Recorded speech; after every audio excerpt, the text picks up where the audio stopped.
We're coming to you this day from the East Gallery of the Rhode Island House of Representatives. In fact, you'll probably see the rostrum behind us. We're here before a session of the Rhode Island House. We're in the East Gallery in a segment that we call Capitol Spotlight. Especially in the first few weeks, we're going to be singling out the freshman members of the Rhode Island House and give you an opportunity to meet them. We have a gentleman with us today who is part of that very prestigious group, a very proud group. It's my pleasure to welcome State Representative Anthony Giarrusso. Representative, it's great to see you. Great to see you.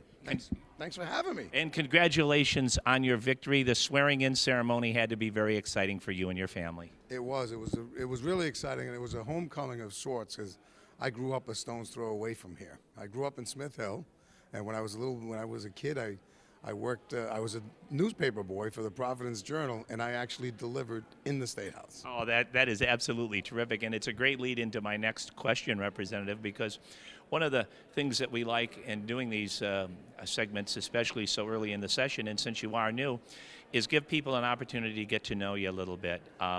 Tell our viewers about your background, your family, and about your business and professional background. Well, I was born in Italy, and we immigrated here when I was 4 years old in 1966. My parents and my four brothers, so there's 5 boys, no girls, and we settled here in Providence in Smith Hill.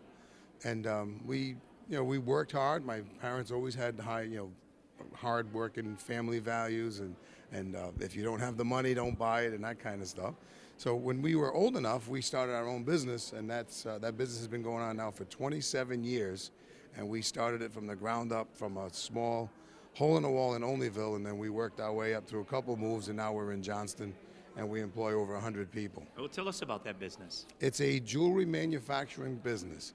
Yes, I said that right, manufacturing in Rhode Island. We could still do that. Well, and let me tell you something.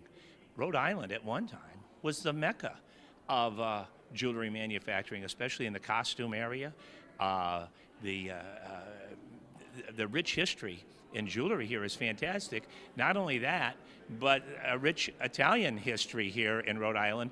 Even though you were born in Italy, you and your family had to feel somewhat at home because of the high percentage of Italian-American people that live in our state. I would say that's correct. And it's the birthplace of the Industrial Revolution. And just to see that how much we've lost, something like 37% of our manufacturing jobs over the past 10 years, that hurts.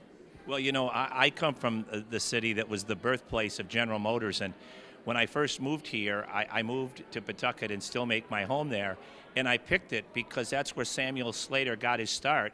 And without the Industrial Revolution that happened here in Rhode Island, there would have maybe never been a General Motors, but you're at least keeping that manufacturing factor alive with your own company, and that's really quite a credit to you as well.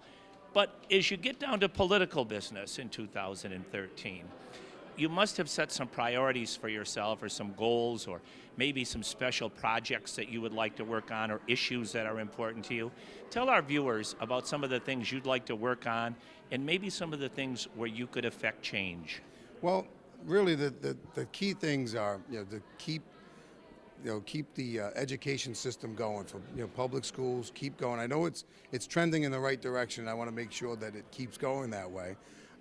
Also, economic development. That's my expertise. I'm a businessman. I've been doing this for a long time, and I want to see more economic development. I want us to be a friendlier state to business, because every day I get mail from other states that say, hey, come to my state, come to Tennessee, come to Arkansas, come to wherever, because we have a great business climate.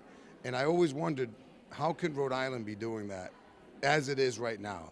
And that's what I want to change. That's what I want to hope for. I know in the last few years, the General Assembly, both the House and Senate, have tried to work on some of the regulations. One of the big beefs that I hear from people like yourself that own and operate a small business, they say the business regulation climate is difficult here. And although we've made some strides, we certainly have a ways to go, and that would make things certainly easier on the businessmen and women here in the Ocean State. Absolutely. There's no question about it.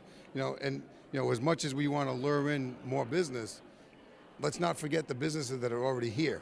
Like let's make sure they stay here and they prosper here, because jobs are everything. Without jobs, there's nothing. And by having more jobs, we don't have people collecting unemployment, and it's just we just need to do that. Well, I'm so glad to hear you say that, Representative, because my dad used to say, you dance with the girl that brung you.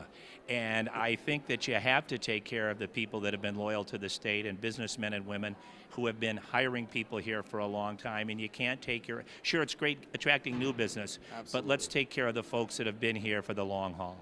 Your father's a wise guy. Hey, thank you so much. I wish you the very best in 2013, and to you I say, state buono. Hey, bene grazie.